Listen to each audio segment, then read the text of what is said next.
Welcome to Seeing This, where today we have a bonus episode going back to the features. We are celebrating the 40th anniversary of The Goonies, Richard Donner movie here. I'm the movie mom of Mike Laurinellis. We've got the feisty picey Erica McMullen. We have the Gerber baby-faced assassin Adrian Cedeno. The Goonies, what a classic.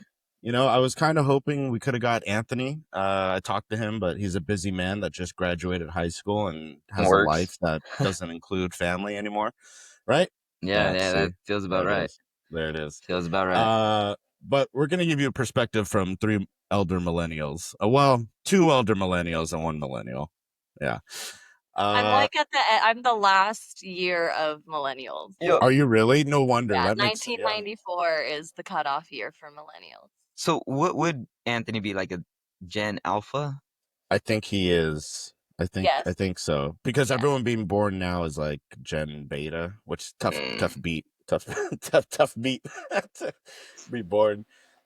World's falling apart. You're a beta. Tough. The Goonies. When this came out, we weren't alive. What's crazy is this came out the year before I was born. So 2 years for me. Not too far off there. But what do you guys remember from the Goonies? First time watching as a kid, with family, with any memories that stick out when you first saw the Goonies? Hey, you guys. Everywhere we go. I had a friend. It was like a family friend. We used to always do family parties, and he reminded everybody of Chunk. So he was like our Chunk running around, and like we even nicknamed him Chunk, and he hated it. You made him do the truffle shuffle, huh? No, I never did that. But I was Chunk to my cousins. I had to do the truffle shuffle before jumping into a pool, or hey, you guys was very much a hit. So I'm very familiar with the sloth of it all and the chunk of it all. Erica, what do you remember? Yeah, this was definitely a staple in our home, like when we were younger. Obviously, like my parents had seen it when, probably, I'd imagine that they saw this movie in the theaters. I mean, my mom's a pretty avid moviegoer, and she kind of always has been.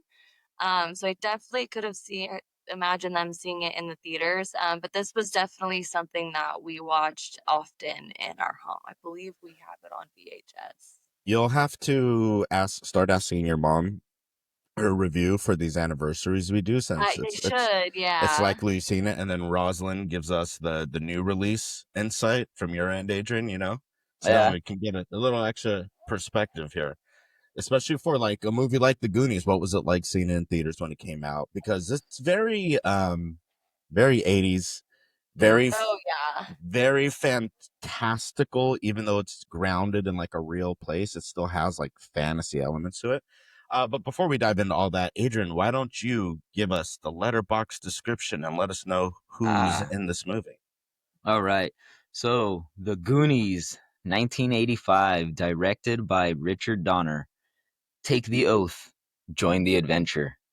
Young teen Mikey Walsh and his friends set off on a quest to find pirate One-Eyed Willie's treasure in hopes of saving their homes from demolition. All right. Beautiful.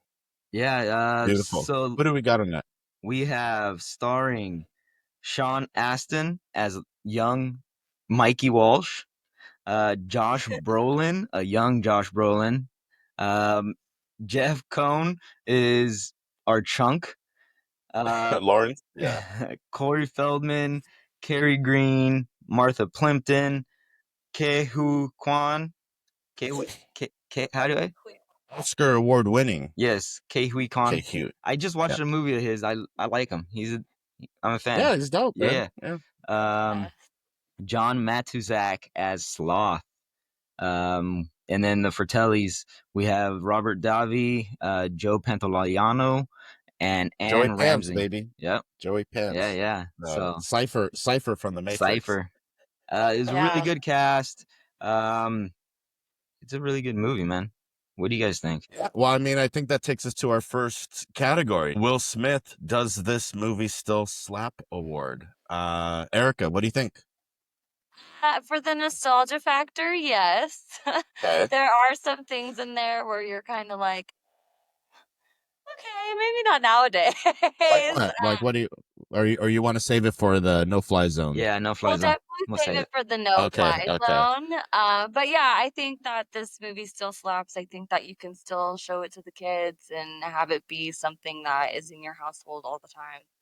Love this movie. Like this is something that I'll maybe watch like once a year, like just to get a watch in with it. Just to get a taste. Yeah. I imagine you've shown the boys at least the Goonies in the past. It sounded like Anthony had seen it before, but or maybe on his own. No, it I'm not wasn't one that you. sure. It's It's not like a not. movie that you would show the kids in that way. No, I had like a different list of movies. I even confessed. Surf Ninjas. Yeah, for sure.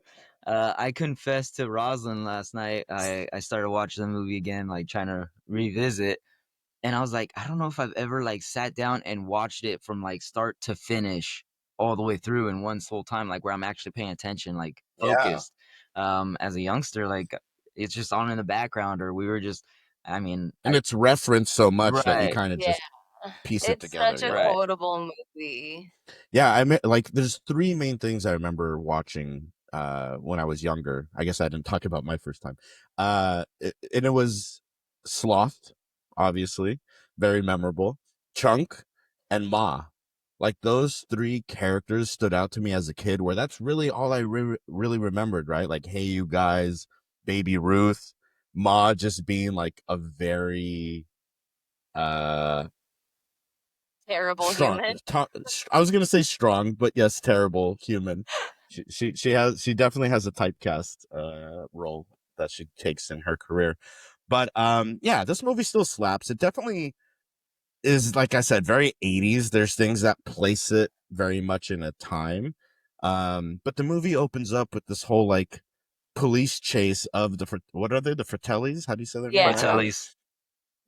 They're chasing them and like almost hitting people crossing the street, but it's a very comical, goofy intro. So you kind of are like, okay, this is what It's we're in still for. campy. Like it It's very gives you campy that in that way. campy feel of the 80s where it's like there's a lot of ridiculous things that are about to happen, but it's going to be fun and we're going to get a good story out of it. And there was a lot, and that's why I say it's almost fantastical, because it's like a lot Yeah. of 80s movies have that kind of tone where just buy into what we're selling you and you'll Yeah. have a good time. Okay, so it still slaps.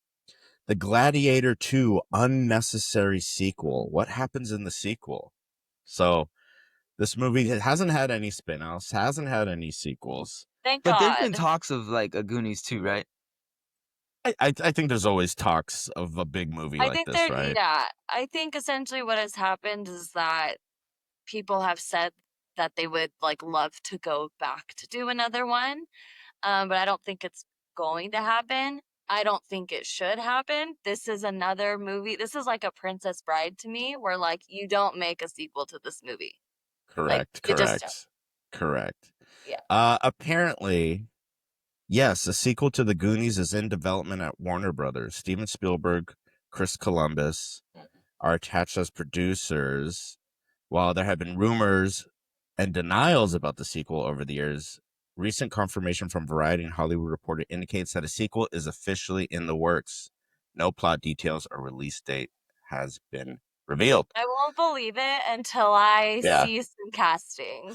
Well, let me pitch the idea I had for this sequel, right? So, this is where all the characters are now. Josh Brolin's character is hooked on drugs after Andy leaves him for Mikey. Okay? Chuck, No, Chuck, no. Come on. Chunk and Sloth open a car dealership and become very famous selling cars. Uh, Data is a CEO of an AI company. That Mouth tech. Mouth is a Spanish professor at a junior college. And they all return to Astoria after reports of One-Eyed Willie's ship washing to shore. They find a letter left with the map to a second hidden ship, where One-Eyed Jack is being held captive. Brolin finds reason to live and reunites and reconnects with Mikey. And everyone goes on their new adventure. What do you think? We it? I love everything but the Andy leaves for Mikey. That is stupid. Why? What do you mean? She's making out with like everyone in this fucking movie. What do you mean? Yeah, that's my no-fly zone. Okay. Yeah, she like tells him like, well, when you grow up and the things that, you're not good at now, you'll grow into them. It's like, God damn, girl, like take it easy. I I it's I think it was like her attempt at like, let's try to like smooth this over because I just made out with a child. And with the guy she's interested in, brother.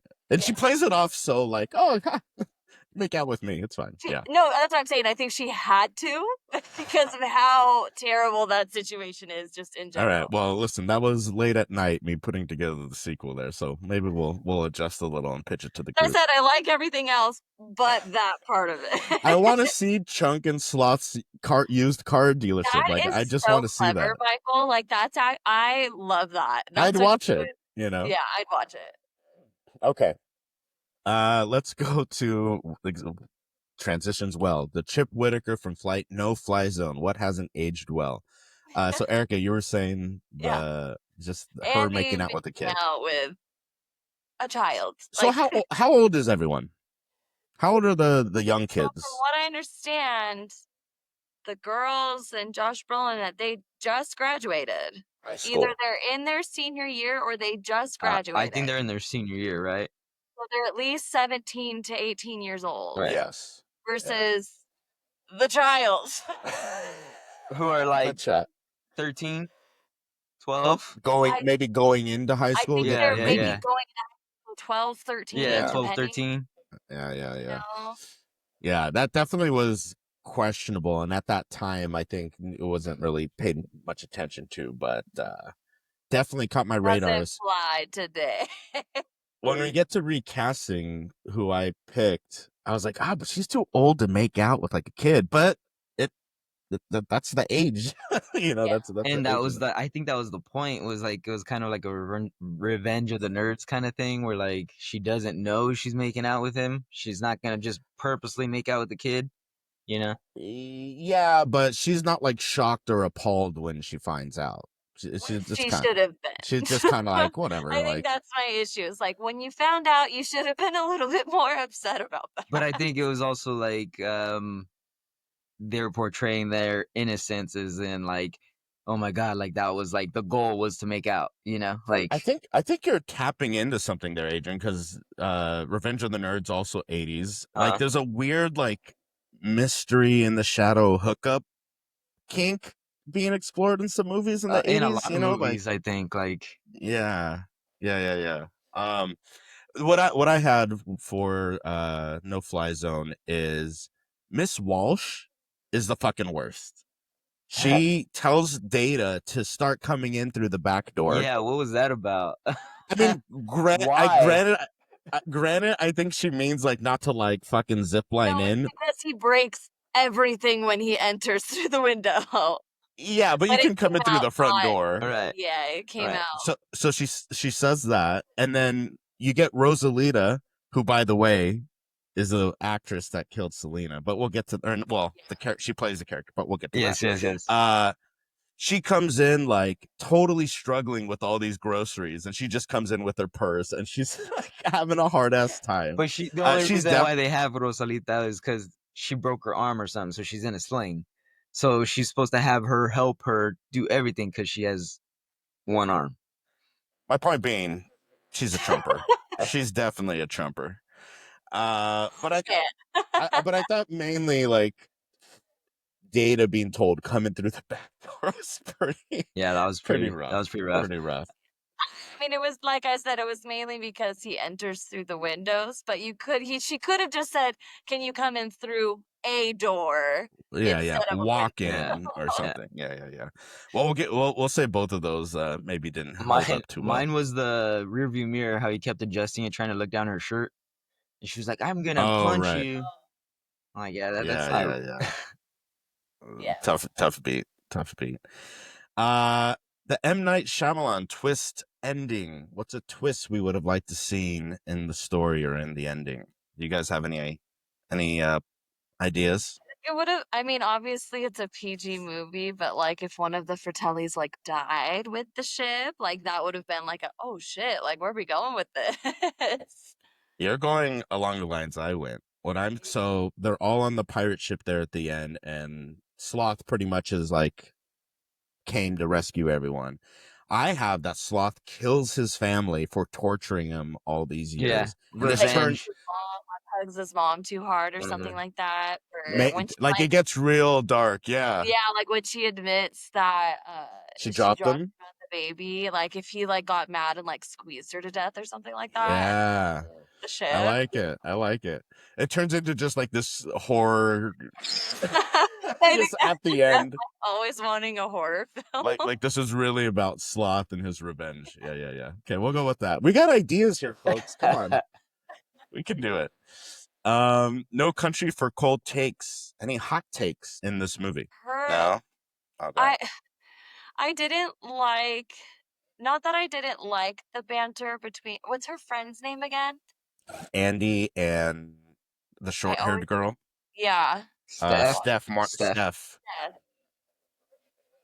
Yeah. Not, I don't know. I get annoyed with her character because same thing, like she should have been more annoyed at her friend. Like, hey, like why didn't she rescue? Like she knew that Mikey was in that corridor. I have a problem with her. Okay, you forget what it's like to be a kid in high school. I Like know. that shit. Her Like, move. yeah, it's a no-fly zone and like totally not appropriate, but kids are doing that kind of shit. Like Yeah. that's happening, unfortunately. But I hear you. I hear you. No hot take for you, AJ? Nah, I don't have a hot take on this. Everything was Her, cool. I I like the movie. Everything's cool. Like I like the movie. This isn't one that like I have something where it's gonna be a shocker. I don't have any hot take on this. My take's pretty much the consensus is it's a really good movie, and Sure. I mean, yeah, there's no fly zone stuff, but it's still good. It still holds up. also entrusting a 13-year-old boy to translate was just, you were setting yourself up for That was good. failure. You know, Corey Feldman, who plays Mouth, like starts the movie on fire. Like he comes out firing, right? He kind of gets benched the second half and literally just reads the map in Spanish, and that's all he's doing. Yeah. Which is really interesting because of like the acting No, chops he has. no, he's got the big his wish speech. Okay, His that's fair. wish speech That's where fair. he talks about the wishes in the well. That's fair. And how he Touche. gets to That's a take it. huge I'm moment. taking this one back, and I'm taking them all back. Yeah. My hot take is we would not have the Baby Ruth candy bar today if it wasn't for this movie. I That's still my don't like. take. I still don't like Baby Ruth. That's my point. Like, who has Baby Ruth top of their list? It's not like a frequent. That's a very rare I've find. had a Baby Ruth, and like when I ate it, I enjoyed it. But like you said, I don't go seeking out to eat a Baby Ruth. But I don't I know feel like- anybody who like, hey, I'm gonna go get a Baby Ruth because of the Goonies. Either you know, like that it's saved the No, but chocolate bar. it's still around because of maybe like Like its that. legacy is still around. Like legacy is like the Goonies. Let's get a Baby Ruth. There's Or a lot of people who like it because candy bars are made by the millions. They're not made. You know what I mean? Like there's no way. Like financially, and again, I'm coming from an I American lied. I'm perspective. siding with Adrian. Financially, there's no way. I mean, listen, they then make a Baby Ruth joke in The Sandlot, you know, years later. So I feel like I'm just saying, like, So Baby you're Ruth, saying that it it's just a it's culture that it stays around, like that yeah. it profits that way because of pop I culture. don't know.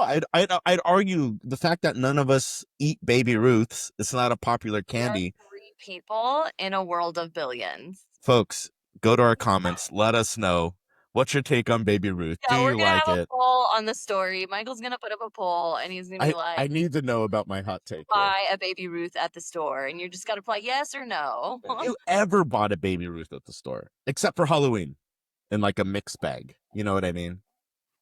That's okay. I don't need to die on this hill. I'm just trying to make a point. But you are dying on the hill, so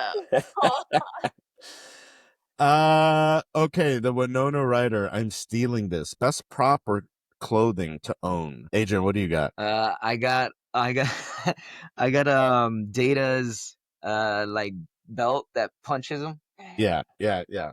It's the whole thing, the whole Oh yeah, outfit. yeah, that You whole got the lights that run on very weak batteries. the little suction cup that pulls him closer. Right, right. Yeah. He's got these shoes that like squirt out fucking oil, like Oil, just in case you need that, you Yeah. know.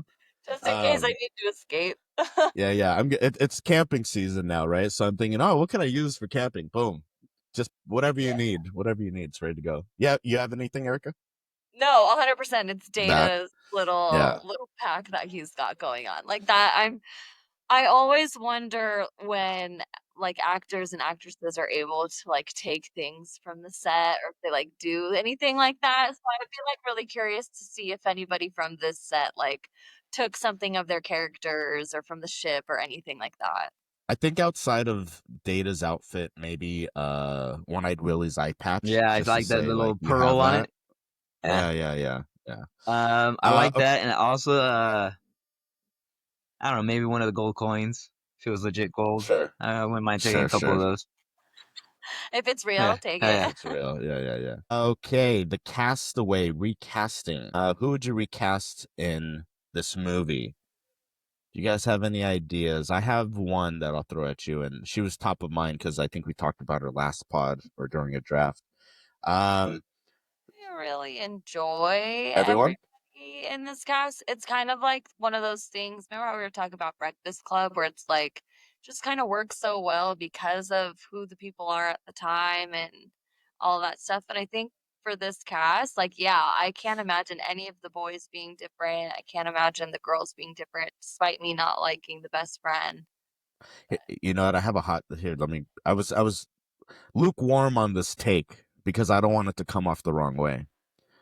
It's But gonna I come out that way. that's fine. My intentions are well. Just hear me out.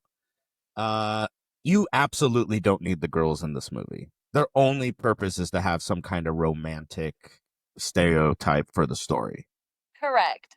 Okay. But if you want to have an 80s Yes. movie, Yes. Yes. Yes. Yes. Yes. Yes. you want to Yes. consider this a cult classic and the way that it goes, yes, the girls are absolutely necessary for this movie. For that, There's yeah. always got In to be a love interest.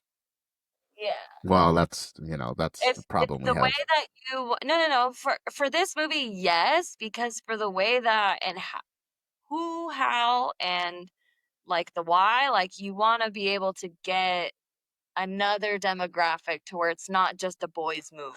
So yes, and I'd say, and I agree, and I think because like it's a little goofy, campy, niche in that way. It's different than let's say Stand By Me, which is all guys. It's all the boys, right? But that's a bit more dramatic. Yes, which allows it for a different audience because the drama part Yeah, yeah, brings yeah, yeah. And versus not like to this, and not to say that introducing the girls makes it less dramatic. It just for the Less role in the serious. movie. Correct. Mm. Yeah, yeah. and Um, I mean they do end up having pretty big parts in the film as well. Like the piano scene, you think any of those boys play piano? Like no. wow, men don't know how to play piano. Look at that, I didn't folks. say that. There I it said, do is. you think any of those boys in that movie played the piano? And we already know they didn't. Mouth, maybe. He's fluent in Spanish. He's a little smarter than he looks. No, okay. My point being, with the girls, I would actually recast Andy. Because like you said, she does have a pretty important role for what she's doing. That was played by Carrie Green. No offense to Carrie. But I thought Mia Sarah here, like I was talking about from Ferris Bueller's Day Off, she would have been 18 years old, which again is that age range. And I think it just might have elevated the movie a little bit higher. Can I say one thing about that particular pick? I think that she's too gentle for the role. We have Carrie who in the certain scenes where she's panicky and like all like that's exactly how I think a teenage girl would act in that scenario. And not saying that we would ever get that from your choice, but I think that her as a like seeing her as a character in a movie, she always gives off very soft spoken to me. Like very like behind the scenes. Interesting. I mean, that's fair. I like as I was watching it and I thought of Mia Sarah, I would try to like place her in the movie in those scenes. And like I think the only thing is to your point, like I think she's a little too I don't know if serious is the right word. We haven't seen her like goofy. She was in Legend, which is a fucking goofy, weird, dark fantasy movie. But she is a bit more pristine. So that's fair. And that's where I think like she wouldn't be a Goonie because like that's not what being a Goonie was. And that's also why I think the girls were important because they weren't Goonies at the beginning, right? Like They they become didn't want to Goonies. be associated with them. But then when she gives her jacket back, right? Because that's part of it's not just like the Fratellis, it's not just the Holmes, like it's also like this transition for all of them, like on this journey, you know.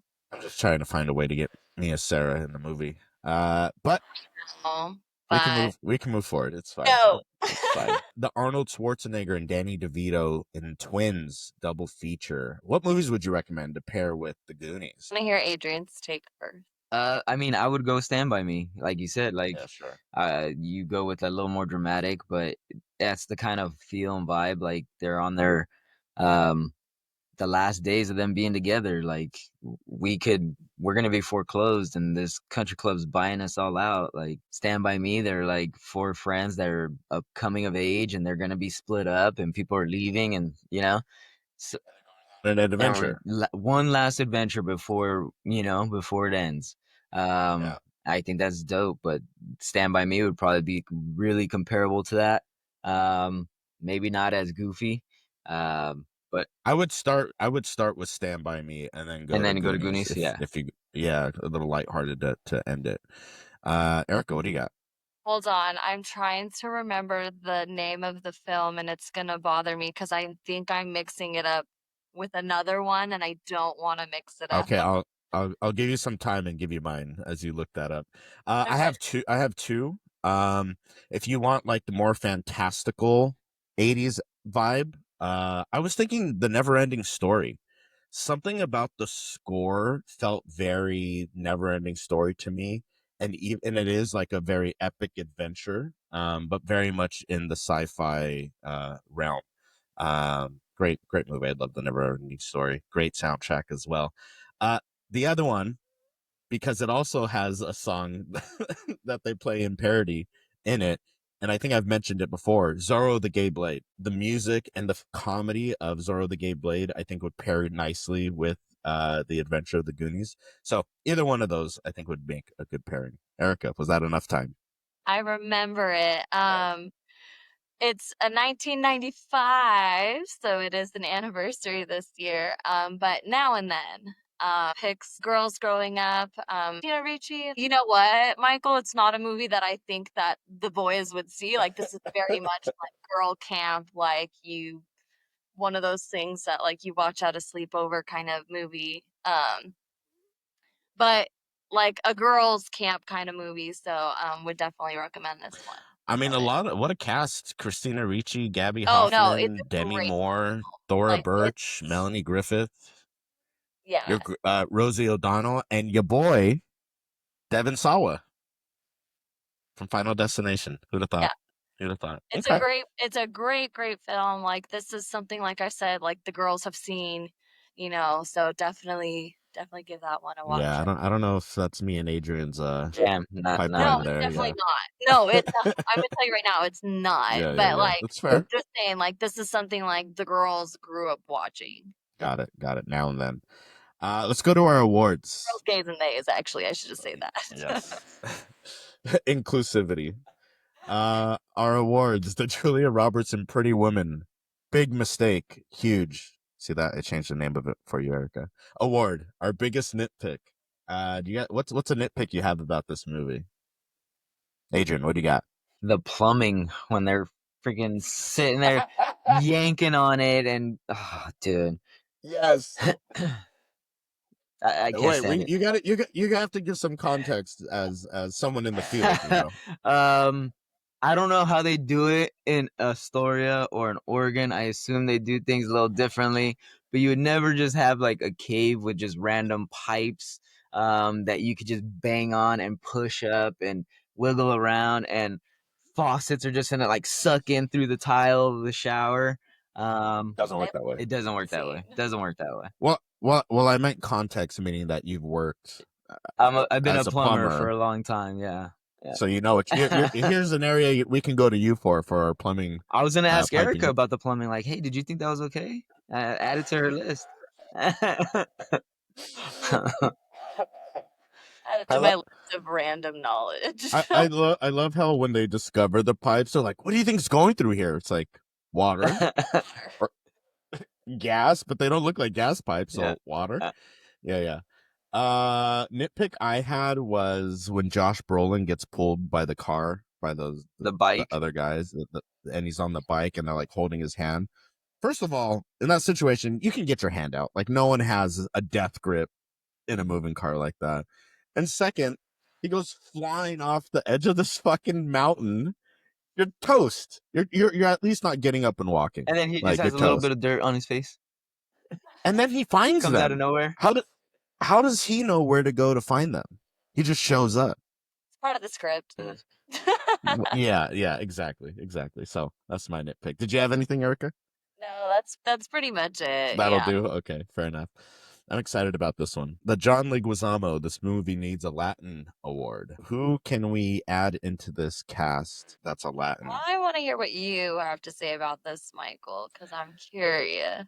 So, granted, the criminal family are Italians. Just stick with me here. Instead of the guy who plays Jake, who do we got here? Robert Davi. No disrespect. But I think if we could add Luis Guzman as that second brother, it would make it so much funnier. And he can come off as like intimidating, but like also goofy. So him and Joey Pants together, I what a romp that would be. Like, just I would picture Luis Guzman in the role as I was watching. I was like, this would be so much better. This would be so much better. You guys have anyone? No, but I kind of like to think that you could maybe replace the Fratellis instead of having an Italian family. You have somebody like in the Mexican cartel. So we got Luis Guz. I thought about this too. Luis Well, I Guzman. mean, we're on the West Coast, right? And Mexico, Mexicans have been Wow. all across the coast for, as you know, Let me tell you, as someone that you to lives, do it, but you know, as someone that's currently in Oregon, I can assure you there aren't as many Mexicans up here as you'd like to think. So the fact that Astoria is very white and one Asian kid checks out. maybe. But nonetheless, for the sake of argument, yeah, have like it be a Mexican family. How about Benjamin Pratt as the Joey Yeah, Pants I was role? gonna imagine He's a bit serious, in this situation. And then we need a Ma who could be, I don't know. Actually, our girl Rosalita. Yeah. Switch Rosalita out. Lupe. You could switch Rosalita out, and then you could make I don't know, somebody else be the housekeeper, but Or maybe we don't need a housekeeper. You know what I mean? Lupe Ontiveros. Make your million children you have running around the house help you with the groceries. Word. See what I mean? That's what I'm talking about.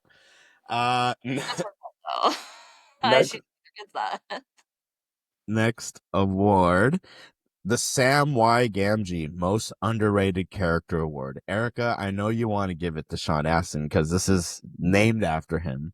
But is there anyone else that you could say? No, I don't think he deserves the underrated character. I don't either. He's like the main character, right?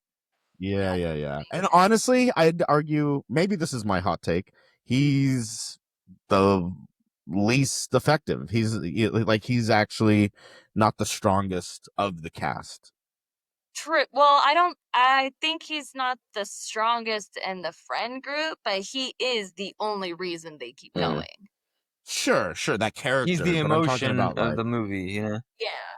Yeah, that's fair. I'm just saying, like, when you think of the Goonies, you don't go to Sean Astin, right? Like, I don't necessarily.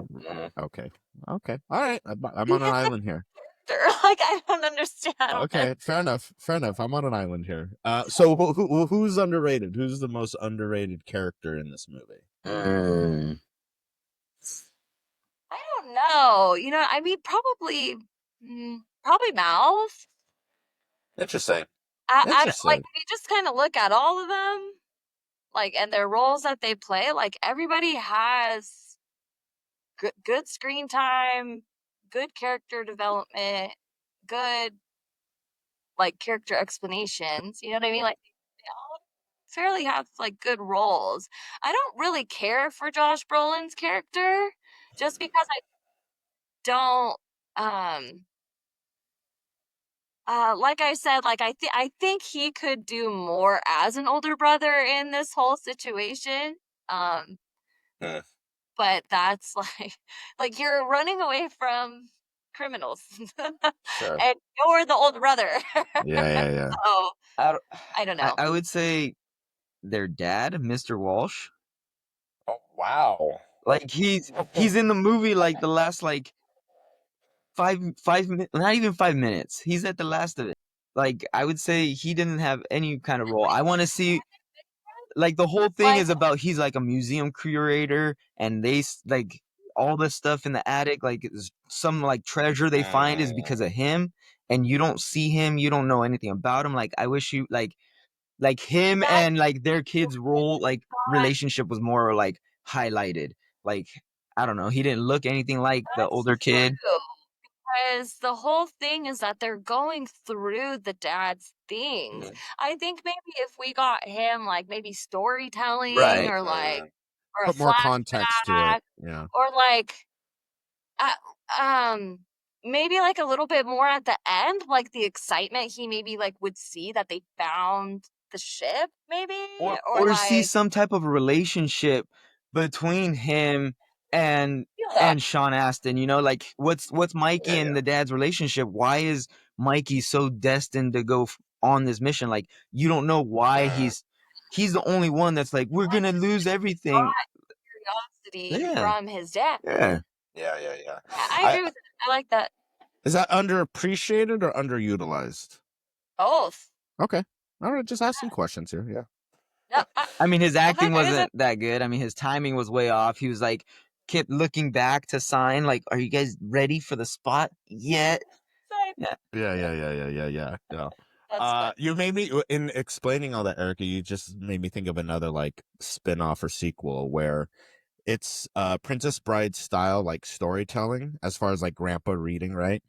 But it's the stories of the dad telling Mikey about One-Eyed Willie, and we go on the adventures of One-Eyed Willie through Yeah. this storytelling. Anyways, we got plenty of ideas here. We're ready. The one I actually wrote down Ma because what she contributes to the story as like the monarch of this family and the criminal mind that's at play here. I think, like I said, she's one of the three that stuck out to me as a kid. Like she's incredibly influential for that type of character. And yeah, she has decent screen time, but I think what she does with it is really transcending as far as like an archetype of a villain. You know what I mean? So that was my vote. But you gave a hell of a pitch on Mr. Walsh there, Adrian. So we'll give it to him. The daughter in Hereditary. Oh shit moment. Was there an oh shit moment for you guys or something that came to mind? I mean, when she finally admits to Chunk that she dropped him, and he's like, "What?" Like, uh, I remembered that. Like, oh shit! Like, you did drop me as a baby. That's like the biggest oh shit moment for me. I was just gonna say, like, it's interesting. Another maybe no fly zone is to say that a baby falling once does that to a person as they grow up. Just once she said that. Or sorry, even multiple times that's going to be what happens, and then like people, I think maybe after we watched A Different Man and like things like Yeah, this, it's definitely. provided a lot more context to people that Yeah, look different. So I think maybe now that might, but it's classic. Like it's slot, it's slot. Like I get it, but yeah. yeah. Because it's not Um, really. I think the difference is because it's not really focused on his deformity, really. Whereas, like, A Different Man, it was a movie that was based Of course. comedy versus like Chunk's just a loving character that we all end up like you know what I mean? Like him Sloth, like you're That's just part of the used car dealership. How did Sloth meet his wife now that he has? I'm telling you. yeah, like that'd be so We could funny. get dramatic, a different man style in certain scenes. Like they're so about like funding all of this. They're like, yeah, we got this covered. Like Yeah. we They're can make sponsoring it. Yeah, they're the dealership sponsoring sponsors the next adventure. They do so well. I'm gonna get to writing here. So I had two oh shit moments. One is when I saw Lupe Ontiveros, who plays Rosalita, on the screen for the first time. I'm like, oh shit, they killed Selena. Like anytime I see her in something, You know what, and I feel so terrible for this actress because yeah, she's forever tied to that. you had to know, and then there's like no way you could have known how bad that people were just gonna hate you just because you played the character. It's like the gal that played Dolores Umbridge. Like, it doesn't matter whatever fucking movie you're in, like, I'm gonna hate you. Like, you're probably gonna be a villain, and I'm probably gonna hate you in the movie. Erica, We don't hate Rosita in the movie. Erica, I love you and your dedication to the fucking Potterdom. I'm like, Dolores Umbridge, what's that? I type it in, it says Harry Potter character. I'm like, oh. But you look at her and you know exactly how many people hate that bitch more than they hate Voldemort. That's fair. Adrian, do you have a oh shit moment? Just at the end when I realized the dad that's trying to take over the area, like the real estate, and he's like, we're the richest, is the father to the son that's grabbing his hand and like riding off. Oh, is it really? I didn't even catch that. That was my oh shit Good moment call. where I was like, oh, they're both douchebags. They're all assholes. Oh, the whole family's like that. Yeah. The only other one I had was the only one I wanted to mention also is like a oh shit for the cast. Apparently when they go into the water and they first discover the pirate ship, that was the first time the cast saw that, so then they could get a real reaction of them being they like, didn't oh, know wow, that they were being they were going down in like that area to and see that the ship would be there, so their reaction was very genuine. So like that's a no shit moment for them, and to see that they found the ship. So just want to mention that. The Rocky Balboa Gut Punch Award, most emotional scene. I got to be honest, this one was kind of hard. I wasn't really moved in that way per se, but I'm curious to hear what you guys think. The most emotional scene in the movie. Yeah, emotionally, like not really like a super deep moment, but we already mentioned it today, but Mouth's whole speech on the wishes, I really enjoy that speech. I really like it. So Mikey had a moment like that where I think they're about to get in the bucket and Troy's gonna pull him up. And he gives that speech like, if you go up there, all that it ends right now. Like, that was a pretty emotional speech. And I mean, I don't know, Sean Astin as a little kid, like, I know his acting chops probably weren't the best, but you could see like he's trying to pull emotion. He's going for it. Like, I don't know. He's had that. He's had that his whole career. Right, that Rudy. Help but root for him anytime he's in. I don't know, that Adam Sandler movie. Was it 50 First Dates? He's like the brother. Oh, yeah. He's the brother on steroids. Lays in that fashion, sweetie. Look it up. That's pretty good. That's pretty good. I gotta be honest, guys. I've got to pee. This water is going right through me. Give me 20 seconds. Be right back. You better wash your hands. Quick, give me another bottle.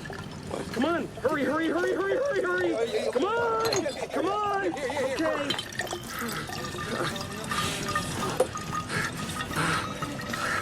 Okay. All right. The Coleman Domingo Best Dressed Award. Who was the best dressed in this movie? What do you guys got? I got one. Andy Brett. Who? like her outfit the whole time. No way. Brandon What? was best dressed.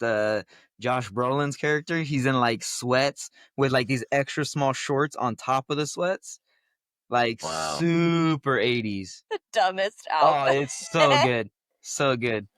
That's gonna be coming back like next year. Watch. I can actually see that coming back. Yeah. Sweats with short shorts on underneath. Sounds like the kids are wearing these days. Yeah, God help us. their shorts are. I mean, with girls, I like outfit because she's wearing like this. I think I like it because it's so stupid. Because she's wearing the scarf because she like I don't know, is it cold? Apparently, but she's wearing like the red scarf, the white shirt, and like the random like red little zip up jacket. But the scarf like really bothers me the whole time. But she's got those Oh, classic. no, you're not talking about Andy. You're talking about the other one. You're talking about Steph. Steph. Because Andy is wearing yellow the whole Steph time. is the short-haired girl. Yeah. It said Andy's friend. You glitched out right then. Yeah, we didn't. You glitched out. We just heard Andy. Okay, well then explain that I glitched. But like the scarf, the big earrings, the big glass. I mean, I'm wearing big glasses right now, but like the big round glasses. Like I don't know. I just loved her outfit. We all have different answers. I was going with Chunk. You know, he's got the Hawaiian shirt. Sure. Like, it's such a staple that I feel like you think Goonies, you think of this fucking Hawaiian shirt. Give it to Jug. Yeah, we got to give it the chug. Like, come on. And one thing I love too, and there's a part where the family has him down there and like, all right, confess, we're your friends, right? And he just goes on this long rant confessing. Tell us everything. Tell us everything.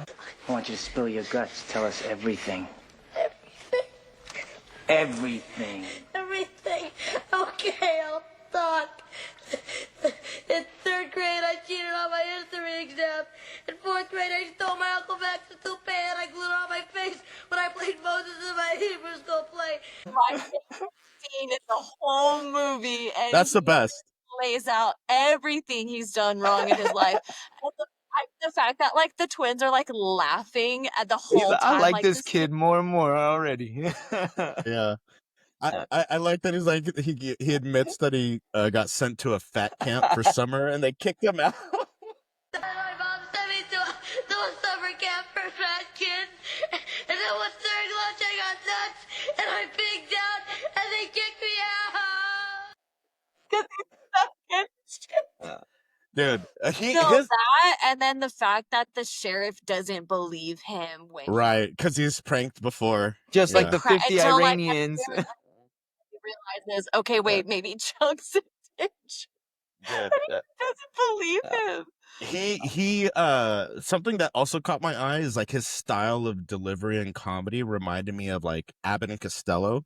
Like if you guys have ever watched Abbott and Costello, like they meet Frankenstein or whatever, and the way like Costello's just like scared with what's coming and his reaction is so similar to what Chunk's doing. And I'm curious if that was just natural or if this kid was already like studying, you know what I mean? But it was pretty spot on. Alrighty then. New director, Who Dis Award. As mentioned, Richard Donner directed this movie, also directed Superman, which if we can go back to our emotional scene real quick, because I forgot to mention mine. When Sloth comes to save the day, And he rips open his shirt, and it's fucking the Superman You theme know, plays.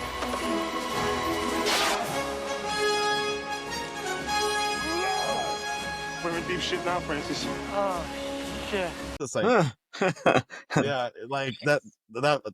The nostalgia was off the charts for me just to hear John Williams' Superman theme, and Richard Donner directed that movie. But for this award, is there another director, another version you guys would have liked to see? What's really interesting, before you mention that, Richard Donner director, writers is Steven Spielberg, which this has mad Steven Spielberg energy, like very Indiana Jones, right? And then you also had Chris Columbus of Mrs. Doubtfire, Home Alone, also had Home Alone energy, you know, with the booby trap. So very interesting combination that I think works perfectly for this movie. But if you could change the directors, is there anyone's version you guys would like to see? If we went with like the dark alternative that we were talking about, Sloth's Revenge. Yeah, so like maybe like a horror director, maybe insert it somewhere in there, or maybe if we wanted it more dramatic, like you could get someone who does like thrillers or psychological thrillers or something in there. I go Maybe the other I way. didn't really have specific, but maybe from one of those genres. Okay. I go comedy. And I would want to see like I don't know, like a Seth Green. He was in the movie Without a Paddle. And I don't know, I think he directs now, but something more like this, which Without a Paddle is similar to I mean, this Family movie, Guy but is it's funny. Robot is Yeah, chicken. yeah. Robot Chicken. So I think his take would be a little more comedic, but it'd have something similar. I think I'd like to see Seth Green do it. Okay, that that'd be an interesting Well- take. I actually thought of the time and Rob Reiner, who has done tons of work, but most notably related to this movie would be The Princess Bride, right? I think it's similar energy. It'd still be fun. I'm sorry. Similar like goofiness. Right. So either one, Seth Green, Rob Reiner collaboration. Why not? Last award, and the Oscar goes to. If you can get one Oscar for this movie, where would it go? Adrian, who are you giving the Oscar to? Maybe set design. Oh, that's That pirate good. ship, the cave, everything besides the plumbing was on point. Yeah. I gave it. Production design, like that whole behind the scenes stuff like that. I mean, just the booby traps alone, like getting to do that and then having kid actors who have to go through that like that And it's takes a 1985, so lot it's a of long time ago where, safety graphics and stuff like that, work. sci-fi wasn't there, so they were like legit putting things out there. Like those booby traps are actively falling. It's a full-on set. It's not just a green screen, Very, very particular to make sure that everything went well and it looked Mhm. great, Yeah. Especially for its time. Very practical and lived in. I also had production design, so we'll give the Oscar to that. Performance-wise, just a shout out. If we had to pick one performer, it's got to be Chunk. Like, I think the job that Jeff Cohen does as Chunk is so memorable, transcends through this movie into culture. The truffle shuffle, hey you guys, like just without him in this movie, it's a completely different movie, and it's not as fun. But production design will go there. And that's it. Anything else you guys want to say about the Goonies? 40 years ago. 40 years ago, go watch it. Go have a little nostalgia throwback. Yeah, and let us Take know. the family. If you guys are. Let us know how did the kids think about this movie? Did it keep their attention? Did the magic still work for them? Did it still work for you as an adult now that you watch this? Let us know in the comments. And you can follow us on all of our socials, Seen This Pod. Make sure to follow us on where, Adrian? Spotify. Spotify, YouTube, Apple Podcast, Seen This Pod. You gotta go. Adrian, you got a game to get to, Tournament. right? All-Stars. Yay. Team. Was that Erica? You glitch. See, we can't. Oh, go team. Go sports. Nonetheless, Yep. thank you guys for listening. Nothing about sports. Oh, here we go. I mean, it's Here because it's we not go. even a real sport. Anywho, I'll leave you guys with that. What isn't a real sport? Just kidding, guys. Just kidding. The fuck? Just kidding. I just don't like soccer. That's all. Hey, That's all. It's a personal fight. are we- Personal battle. I got is- two is left your- feet. Sorry. Is your daughter not gonna do soccer? Are you holding her back? I mean, I'm not holding her back. She just enjoys dance, cheerleading, and because softball takes over, that's it. That's all she's got. Nina's gonna have to introduce We soccer. believe in multi-sport households. It's the best for her Hey, body. So she's got basketball, she's got athlete. dance, and softball. She likes playing Well, basketball. and dance is gonna help her with flexibility and to open her hips, and that's perfect for softball. If you wanna hit dingers, you gotta open your hips. That's all I do. That's all I do. Open hips. On that note, thank you guys for listening. Far away from the good. Until next episode, stay safe, stay loud. Peace. All right. Oh, you guys just keep tossing them up, and I just. Yeah, you open them heads. Put it out. Yeah, yeah.